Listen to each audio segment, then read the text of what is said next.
O áudio que vocês vão ouvir agora é parte do podcast Xadrez Herbal. Caso vocês queiram ouvir mais sobre esse assunto e outros temas de política internacional, é só ir em xadrezherbal.com. Bem, é isso. Sem mais delongas, passemos para o primeiro bloco do Giro de Notícias.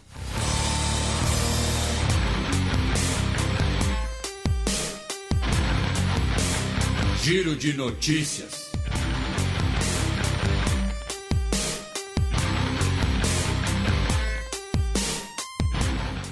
Notícia do sábado passado, dia 21 de janeiro. Governo militar de Burkina Faso exige saída de tropas francesas. A junta militar solicitou que os cerca de 400 militares franceses que estavam no país se retirarem, né? Eram principalmente forças especiais francesas que participavam, né, que cooperavam com as forças locais e também participavam de treinamento de forças de Burkina Faso na luta contra grupos jihadistas na região do Sahel. Lembrando que em Burkina Faso, assim como no Mali, né, dois países que tiveram golpes militares recentes, inclusive, né, tivemos casos de golpes dentro do golpe. A França, que é a ex-potência colonial, né, que dominou essas regiões ali no período da corrida imperialista para o domínio europeu da África, no século XIX, esses grupos militares, essas juntas militares, veem a França, né, como um país ainda com posturas colonialistas, criticam essa postura de intervenção em assuntos internos, na ótica dessas juntas militares, e num plano maior, isso também está inserido numa busca por influência dentro do continente africano entre as potências e também pelos atores africanos de usarem essa busca por influência das potências para maior poder de barganha, para avançar em suas posições. Por que eu estou falando isso? Porque, né, no Mali, o afastamento das tropas francesas significou uma aproximação da junta militar com a Rússia. Ainda é relativamente cedo para cravar isso em relação a Burkina Faso, porém é uma grande possibilidade. Então, o governo de Burkina Faso determinou a retirada das tropas francesas do país. E aí, nesse sentido, meu caro Matias, eu queria, né, logo aqui no começo do programa, fazer uma crítica honesta, construtiva, tá numa boa, a manchete da Folha de São Paulo sobre esse assunto. Tá? Nós temos... conhecemos diversas pessoas que trabalham com o jornalismo da Folha de São Paulo, inclusive no Internacional. Já entrevistamos aqui a Silvia Colombo, já falamos que queremos trazer a Patrícia Campos Melo, dentre outros nomes. É uma matéria, não sabemos quem redigiu essa manchete, é apenas uma matéria em cooperação com a Reuters, mas o título dela, a manchete, está assim: França cede à pressão da ditadura de Burkina Faso e vai retirar tropas do país. No caso, qual é a minha crítica? Não existe ceder à pressão. É um país soberano. Um país soberano determina quais tropas estrangeiras podem estar no seu território ou não. Quem ele convida, quem ele desconvida, quem ele deixa de convidar. Não era uma missão da ONU, com mandato pelo Conselho de Segurança, por exemplo. Era uma cooperação militar bilateral entre Burkina Faso e a França. Tá? Então, e pode ser uma democracia, pode ser uma ditadura, pode ser uma teocracia, pode ser, sei lá, um coletivo autogestionado, tanto faz, não importa. Tá? Um país soberano determina as tropas estrangeiras que podem ou não estar no seu território. Então acho que foi uma manchete um pouco infeliz, né? França cede à pressão da ditadura de Burkina Faso. Burkina Faso não fez pressão, Burkina Faso simplesmente determinou. Novamente é um país soberano, né? Então acho que ela ficou um pouco imprecisa, né? Um pouco complicada. E para a gente fechar essa parte de Burkina Faso, meu caro Matias, o governo também anunciou no último final de semana que aquelas mulheres e crianças, cerca de 50 a 60 mulheres e crianças, que haviam sido sequestradas na semana passada, que a gente até comentou aqui no programa, já foram resgatadas, tá? Na região da província do centro-norte do país. Notícia da segunda passada, dia 23 de janeiro. Líder da oposição de Eswatini é assassinado. O Thulani Maseko, tá? Ele foi morto por um ataque armado, que não foi determinado ainda, enfim, quem está envolvido. Porém, ele, como o Matias, né, comentou, ele era o principal líder da oposição, um dos principais líderes da oposição, melhor dizendo. Ele foi morto na cidade de Luleko, que fica ali na Grande Imbabane, que é a capital do país. Ele era um advogado ligado a pautas de direitos humanos, né? Crítico da monarquia absoluta. Vamos lembrar, Eswatini é uma monarquia absoluta, né? Uma monarquia absolutista. E, lembrando, né, Eswatini mudou de nome recentemente, a antiga Suazilândia, né, caso alguém... Nossa, mas nunca ouvi falar nesse país, tá? A antiga Suazilândia. Então ele foi morto a tiros e, com um detalhe, ele foi morto em casa, tá? Dentro da sua casa. E o assassinato foi apenas algumas horas depois do monarca ter feito um pronunciamento, né? Dizendo que a monarquia era forte, a monarquia não iria ceder aos críticos, não iria ceder aos opositores. Tá? Então, o próprio rei falou antes do assassinato, tá? Antes do assassinato, tá? Que a oposição começou uma onda de violência e que as pessoas não deveriam derramar lágrimas sobre mercenários matando essas pessoas. Olha isso, tá? Isso é claramente uma ameaça.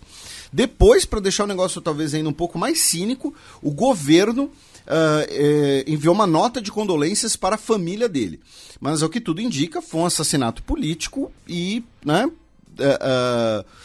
não sei se com participação direta do monarca ou não, mas é uma situação realmente bastante complicada. E ali perto, meu caro Matias, Uganda anunciou o seu primeiro programa para exploração comercial de petróleo, que deve render os seus primeiros barris em 2025. Tá? Lembrando que Uganda descobriu petróleo, né, no seu território no começo do século, porém o país não tem infraestrutura, não tem meios, não tinha, melhor dizendo, né, para explorar esse óleo. Então a Petroleum Authority of Uganda assinou um convênio de cooperação com a companhia, uma empresa estatal chinesa, tá, de petróleo. A ideia é produzir 40 mil barris de petróleo por dia, a partir de 2025, e boa parte desse petróleo vai ser exportado, tá, pela Tanzânia. Lembrando que Uganda é um país incrustado na África, não tem saída para o mar. Então, tivemos esse anúncio essa semana em Uganda. Notícia da última quarta-feira, dia 25 de janeiro. Pico da Covid em um só dia registrou 7 milhões de casos na China. Aqui a gente vai fazer um breve giro, né, por ali parte do chamado Extremo Oriente, né? Leste da Ásia. Né? Leste da Ásia, né? Antigamente chamado, né, de Extremo Oriente, mas segundo o Centro de Controle e Prevenção de Doenças da China, né, o país anunciou as estatísticas atualizadas pós-fim da política de Covid-0 e no pico, né, de novos casos, no dia 22 de dezembro, nós tivemos 7 milhões de novos casos em apenas um dia, tá? Segundo o mesmo órgão, agora em meados de janeiro, em fim de janeiro, em comparação, os casos graves diminuíram 72% e as mortes diminuíram 79%. tá? Na última segunda-feira, dia 23, o país registrou 4.273 mortes. Tá? Então, já temos aí uma diminuição bastante razoável, né, das mortes por Covid. Aí da China, a gente cruza a fronteira com a Coreia do Norte. Por quê? Muitos veículos de imprensa anunciaram que o governo norte-coreano teria decretado um lockdown de 5 dias em Pyongyang, né, a capital do país, devido ao aumento de casos de doenças respiratórias. Tá? Recentemente nós tivemos um surto intenso de Covid na Coreia do Norte. Né? A Coreia do Norte muitas vezes usou o termo febre, né, para não usar o termo Covid. Só que eu queria fazer um asterisco nessa notícia, tá? Porque é algo que a gente sempre comenta aqui no programa, que é a dificuldade, né, da gente conseguir notícias da Coreia do Norte. Lembrando assim, a Coreia do Norte, ela admitiu, né, ela mesma anunciou esse surto, né, intenso de Covid no país. Nós tivemos aquela reunião que teve um trecho atipicamente exibido na rede estatal norte-coreana, em que o Kim Jong-un falava perante ali o seu gabinete, perante os seus ministros, da necessidade de medidas contra a Covid e tudo mais. Então, assim, nós tivemos sim surtos importantes de Covid, surtos intensos de Covid na Coreia do Norte. Essa notícia aqui, ela tem como fonte a agência NK News, e entra naquela dificuldade que a gente já explicou aqui no programa. Normalmente, quando a gente fala de Coreia do Norte, quando as pessoas falam de Coreia do Norte, você tem 2 tipos de fonte, basicamente.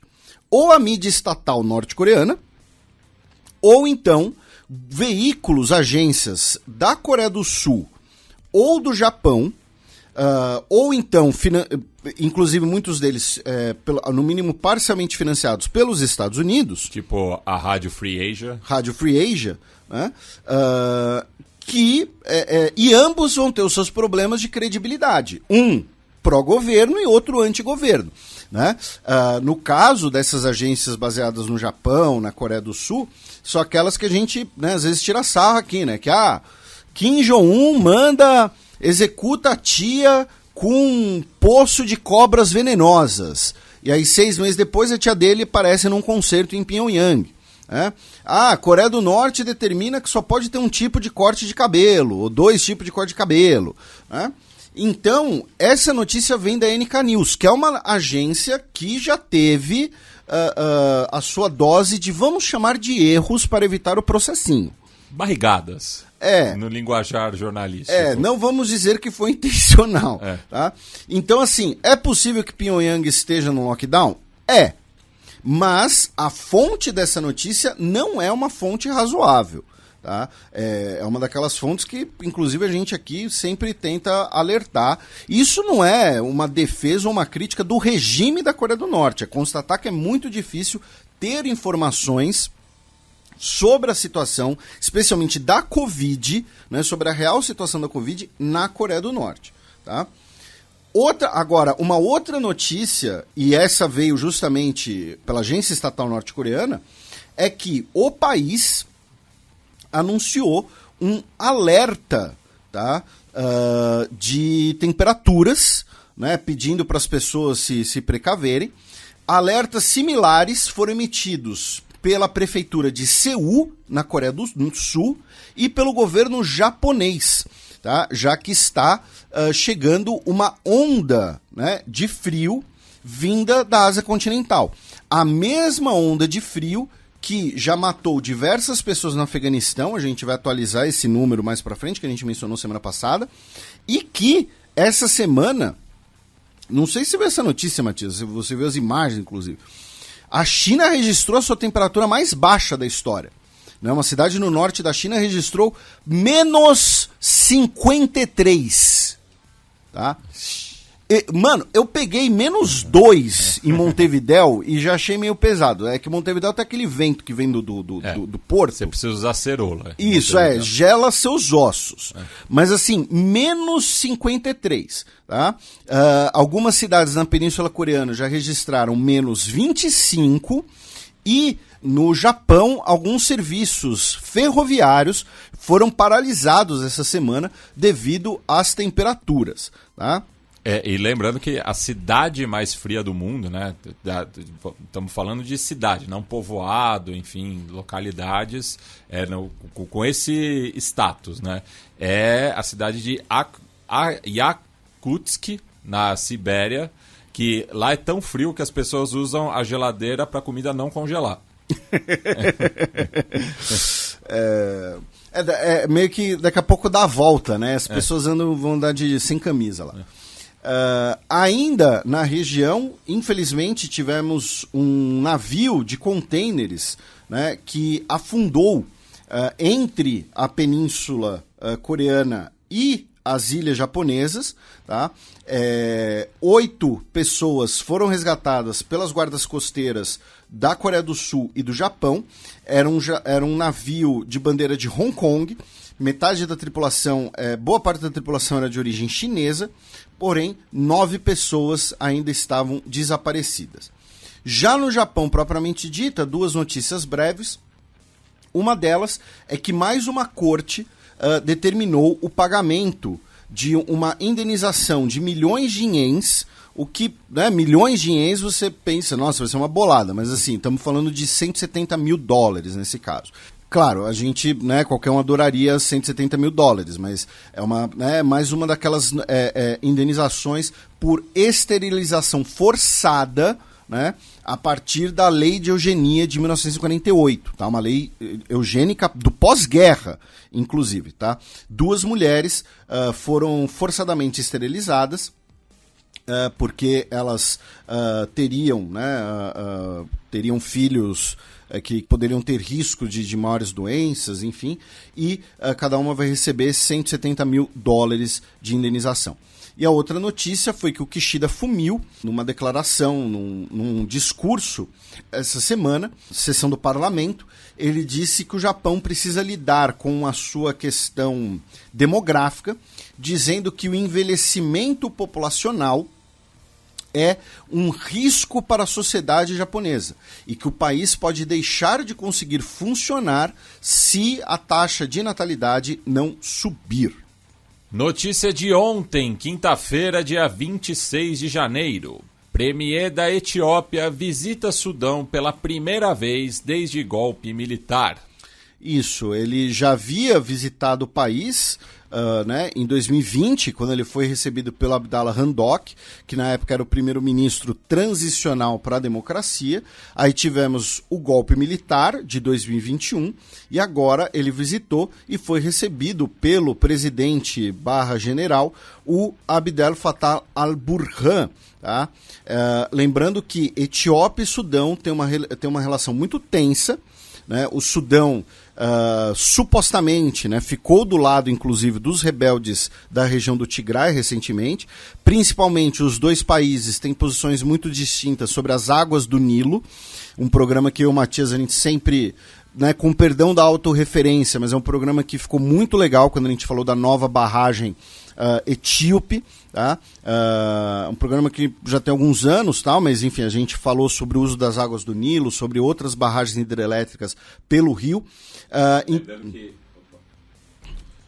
Lembrando que o Nilo é muito importante para o Sudão também, né? Tal qual o Egito. Isso, e é o programa 126 de janeiro de 2018. Cara, esse programa fez 5 anos já. Mano do céu. Era no estúdio antigo ainda. Pois é, o programa 126. Para quem se interessa pela política na África, para quem se interessa por política de recursos naturais, ou para quem só estiver curioso mesmo, recomendo que, assim, é um bloco, né, especificamente é um bloco que ficou perene, né? Ele não são notícias atemporais naquele caso em que a gente explica essa disputa pelas águas do Rio Nilo. Não, e na verdade eu fui traído pela memória, porque já era a primeira temporada no estúdio atual. Entendi. Então tivemos essa visita do Abiy Ahmed para talvez justamente tratar desses temas como as águas do Nilo.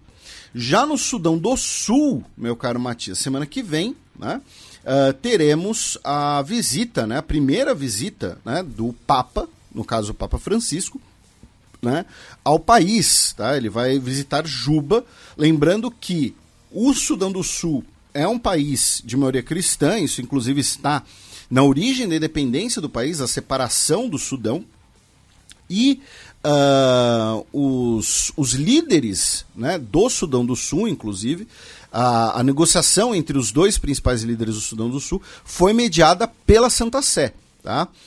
O Papa ele vai visitar Kinshasa, né, capital da República Democrática do Congo, e depois vai para Juba, capital do Sudão do Sul, tá? Onde ele vai se encontrar também com líderes da Igreja Anglicana e da Igreja da Escócia. Tá? Essa visita era para ter ocorrido ano passado, porém foi adiada devido àqueles problemas no joelho que o Papa teve. Ele ficou um tempo de cadeira de rodas, alguns ouvintes devem se lembrar.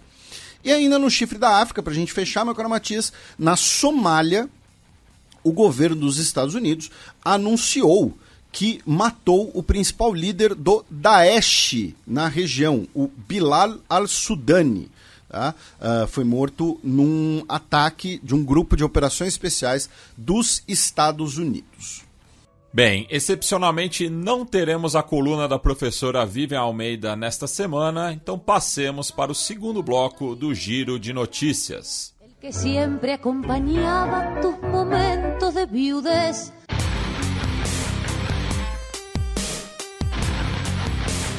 Giro de Notícias.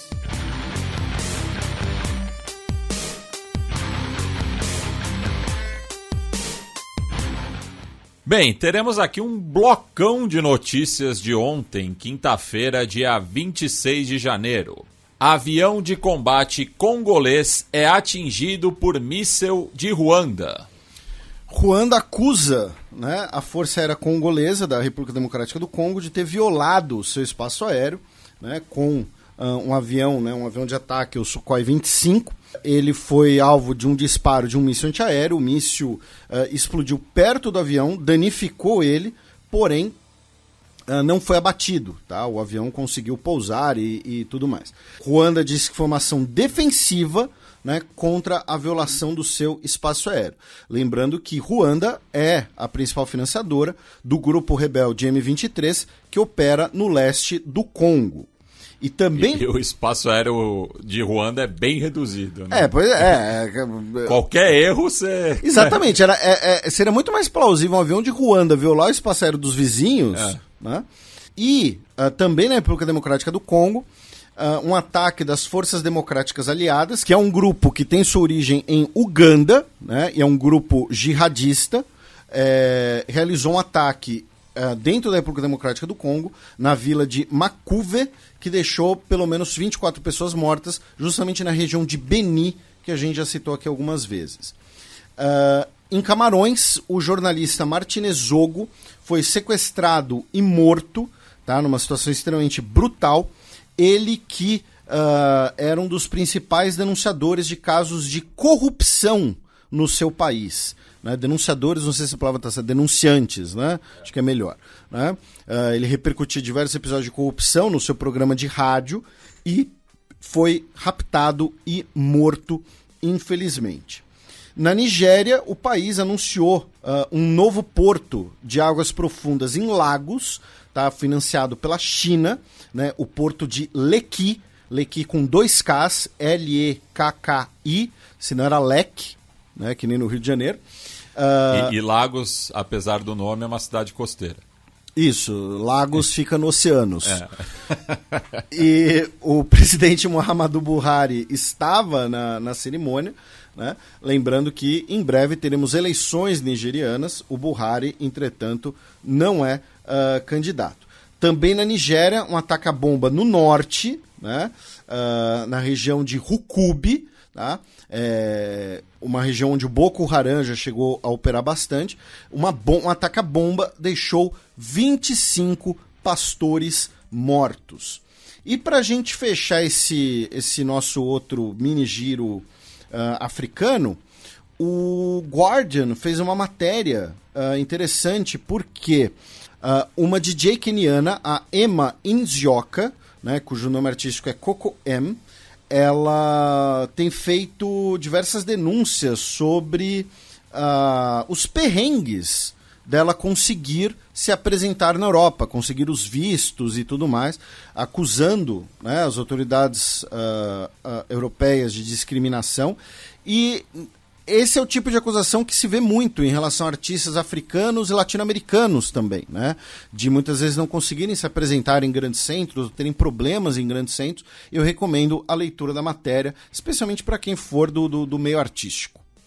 Estados Unidos pedem que ex-presidentes busquem arquivos sigilosos.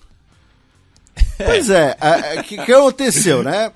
Primeiro acharam os documentos na casa do Trump. Depois documentos na casa do Joe Biden de quando ele era vice-presidente. Agora acharam documentos sigilosos na casa do Mike Pence, o ex-vice-presidente do Donald Trump. Né? Daqui a pouco vão achar... Vai chegar no Jimmy Carter. Exatamente, vai chegar assim, a gente vai saber tudo sobre a guerra do Vietnã na casa do Jimmy Carter. Né? Jimmy Carter que vai fazer 99 anos em outubro. Você acabou de zicar ele. Não queria falar nada, mas você acabou de zicar ele. Então, assim, as minutas lá de reunião do Jimmy Carter com gás ou essas coisas, tá tudo lá na casa dele. Então, vamos lá primeiro.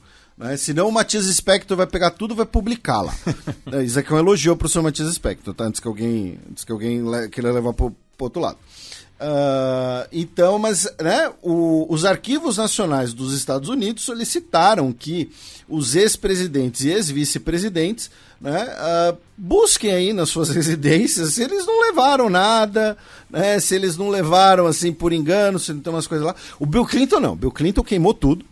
Bill Clinton se livrou de todas as evidências. Ali no final dos anos 90, qualquer BO que ele tinha, ele já... Ele queimou com um charuto. Mas não tragou. Então, mais uma nova leva de documentos sigilosos, né, encontrados na casa de um ex-mandatário ou vice-mandatário dos Estados Unidos. O governo dos Estados Unidos também anunciou que, caso seja confirmado que o ex-piloto da Força Aérea, Daniel Dugan, seja condenado, né, por ter treinado pilotos chineses, as propriedades dele podem ser, inclusive, confiscadas. Tá? Ele que tem 2 grandes propriedades na Austrália, onde ele também tem cidadania. Ele tem propriedades na Tasmânia. Tá? Ele tem uma casa ali na beira da praia, ali, digna de Charlie Harper, e ele pode ter as propriedades confiscadas.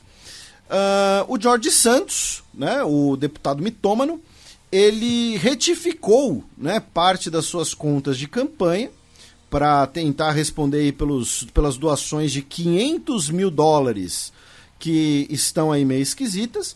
E ele deu um tapa na cara das autoridades, né? Porque você tem lá um limite, né, de doação individual que você não precisa declarar. E ele fez um monte de pequenas doações, sabe? Várias mini doações ali de $99, acho. E, enfim, ele retificou as contas para tentar se livrar da principal acusação judicial contra ele, né? Ele que é muito pressionado pelas suas mentiras em série, sobre sua família, sobre o 9/11. Agora ele enfrenta as acusações de hipocrisia por ser um deputado homossexual, mas conservador, e que participou de um desfile de drag queens em Niterói em 2007. Né? E você falou de doação, também descobriram que ele desviou dinheiro de um crowdfunding que era para o tratamento de câncer da cachorra de um veterano sem teto. Mano, ele conseguiu mexer... Assim, com tantas categorias... Tudo que... Cara... Esse cara, ele precisa de ajuda profissional. E, inclusive, na revista Piauí, o Thales Braga publicou no último dia 25 de janeiro um perfil, uma entrevista com a Eula Rochard, que é uma drag queen do Rio de Janeiro, que foi a pessoa que primeiro publicou sobre essa competição de drag queens que o George Santos participou. E esse é o nome da matéria, tá? Enfim, algumas pessoas podem achar engraçado, as pessoas podem eventualmente achar talvez ofensivo, mas, entre aspas, né, porque foi a frase da pessoa, eu conheço essa bicha. E o subtítulo é Como uma drag queen de Niterói desmontou as mentiras do deputado George Santos. Fica a recomendação de leitura e fica o parabéns pro Thales Braga pela ótima matéria. E essa semana, né, tivemos diversos episódios de ataques a tiros nos Estados Unidos, de mass shootings, especialmente na Califórnia, tá? Os Estados Unidos, nesse início de 2023, tem mais massacres do que dias, né? Porque estamos no 27º dia e já são 36 massacres com armas de fogo, com mais de 60 pessoas mortas. E no caso desses ataques na Califórnia, meu caro Matias, eles têm um componente muito curioso que é os criminosos são pessoas de origem asiática de terceira idade, tá? Então, por exemplo, no ataque de Half Moon Bay, no último dia 23 de janeiro, que deixou 7 pessoas mortas, o criminoso foi o cidadão chinês que vive nos Estados Unidos há mais de uma década, Chun-Li Zhao, de 66 anos de idade. Tá? E ele dizendo que ele agiu porque ele sofria muito bullying e pressão para trabalhar muitas horas nas fazendas da região.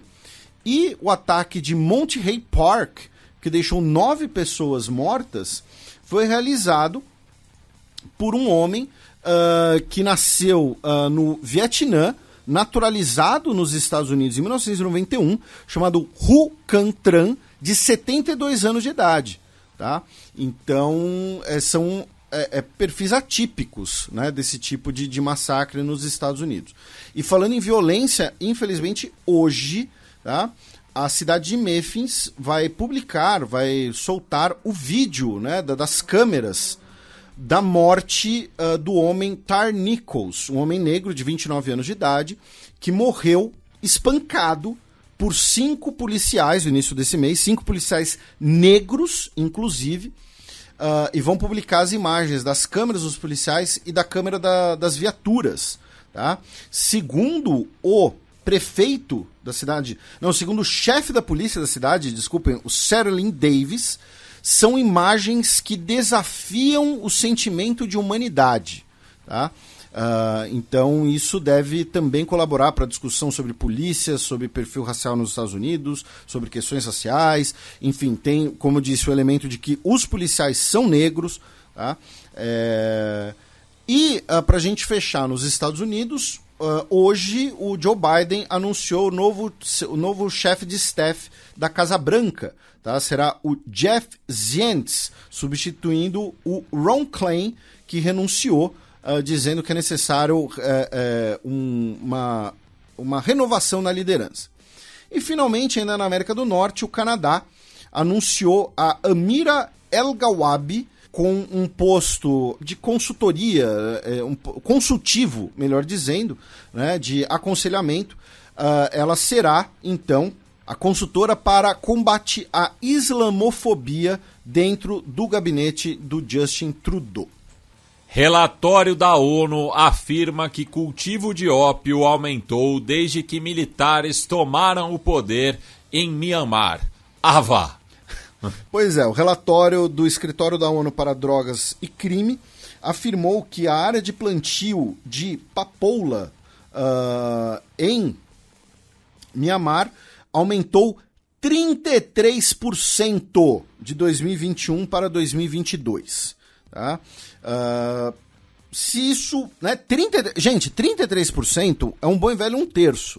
Não é pouca coisa, tá? Não é, tem 2 pezinhos de papoula a mais. Tá? Então, assim, isso é feito para o benefício ou a conivência ou ambos de alguém. Tá? Segundo o mesmo relatório, são mais de 40 mil novos hectares, tá, do plantio de papoula para a produção de ópio, né, de opiáceos em geral. Mandar um abraço pro nosso querido Fernando Marés, né, o roteirista, que é sempre muito atuante no Twitter. Ele que é praticamente um ombudsman da imprensa brasileira. Ele sempre faz comentários também muito construtivos quando interage com o Xadrez Herbal. E ele publicou um relatório da ONG Justice for Myanmar, chamado Developing a Dictatorship, ou seja, desenvolvendo uma ditadura, que fala, né, que detalha as relações entre a junta militar de Myanmar e mais de 60 governos e organizações mundiais. E o relatório fala tanto da manutenção de laços entre Myanmar e o governo brasileiro, com apoio de outras autoridades brasileiras, quanto também a ligação entre a ditadura militar de Myanmar e a Associação Comercial de São Paulo, tá? Afirmando que a Associação Comercial de São Paulo estaria, né, tem elos com a ditadura militar de Myanmar, que, lembrando, reprime, mata opositores, pessoas comuns e pessoas, né, que apenas desejam reformas democráticas. E nesse sentido, hoje, a junta militar de Myanmar publicou, né, revelou a nova legislação eleitoral do país, né? E aí, né, poxa, então Myanmar vai transicionar à democracia, vai normalizar tal. Não, a lei eleitoral de Myanmar diz basicamente que partidos e candidatos precisam ser aprovados pelos militares, tá? É mais ou menos isso. É democracia tutelada pelos milicos. Pois é. E ali perto, meu caro Matias, nós vamos até a Índia. Primeiro, porque foi revelado que a Índia usou, né, leis emergenciais, leis para momentos de emergência, para banir o documentário da BBC sobre o papel do Narendra Modi, hoje primeiro-ministro, quando ele era governador de Gujarat, em 2002, quando mais de 1.000 pessoas morreram, né? O documentário se chama The Modi Question, justamente. A gente falou disso no programa passado. Também foi revelado que... Revelado não, né? Mas é especulado que o Modi teria ligado pessoalmente para o Elon Musk para deletar tweets de jornalistas indianos falando desse documentário e teria sido acolhido, tá? Outra notícia envolvendo a Índia indiretamente é que a OMS disse que vai coordenar os esforços, né, de Gâmbia, Indonésia e Uzbequistão para solucionar a morte, né, de mais de 300 crianças, somando os 3 países, devido àquele xarope para tosse de origem indiana, né, que tem altos níveis de glicol de etileno e glicol etileno e que levaram à morte dessas pessoas, dessas crianças, né, por falência renal, especialmente. A Índia convidou, né, o ministro de Relações Exteriores do Paquistão para a cúpula da Organização de Cooperação de Xangai, que será realizada na Índia, porém quis deixar claro que não é uma cooperação bilateral, tá? Então o Bilawal Bhutto Zardari foi convidado. E finalmente, também na Índia, o grupo Adani, né, que é o conglomerado do Gautam Adani, que é um dos homens mais ricos do mundo, né? O conglomerado perdeu 48 bilhões de dólares em valores nas bolsas essa semana, depois de uma acusação de uma empresa de compliance dos Estados Unidos de que as contas, né, do grupo Adani eram marcadas por fraudes evidentes e falhas de contabilidade. Vejam que eu disse Adani, eu não falei Lehman, não falei Americanas, tá? Não falei isso. Eu falei Gautam Adani, tá? Então é isso aí. É que bilhão é muito difícil de ver, né? Não, pô, quem nunca errou uma planilha por 20 bilhões? Pô. Quem nunca? Abaixa o volume, porque lá vem Breaking News. Alerta de saúde pública é emitida por cápsula radioativa perdida na Austrália. Uma cápsula de Césio-137, tá? O mesmo material radioativo daquele famoso episódio em Goiás, aqui no Brasil, de menos de 1 centímetro a cápsula, tá? Ela foi perdida na parte ocidental da Austrália, né, em Western Australia, justamente. As autoridades, né, afirmaram que ela pode estar numa trajetória de 1.400 quilômetros entre Málaga, em Perth, e Newmans, tá, no norte, que foi o trajeto em que o caminhão, né, onde ela estava, fez esse trajeto. Ela que é utilizada em mineração, justamente. As autoridades pediram que os cidadãos averiguem os pneus dos seus carros para ver se não ficou alojada, alguma coisa assim, dizendo que pode ser muito radioativa, né, mesmo que você não abra, mesmo que você não manuseie, né? Então houve esse alerta de radiação na Austrália Ocidental. E ali do lado, na Nova Zelândia, tivemos a oficialização da posse do Chris Hipkins como novo premier neozelandês, antecipando em uma semana, né? Teoricamente ele substituiria a Jacinda apenas na próxima semana, mas foi antecipado em uma semana. A gente falou bastante desse assunto no programa passado, inclusive a Jacinda foi a capa do programa.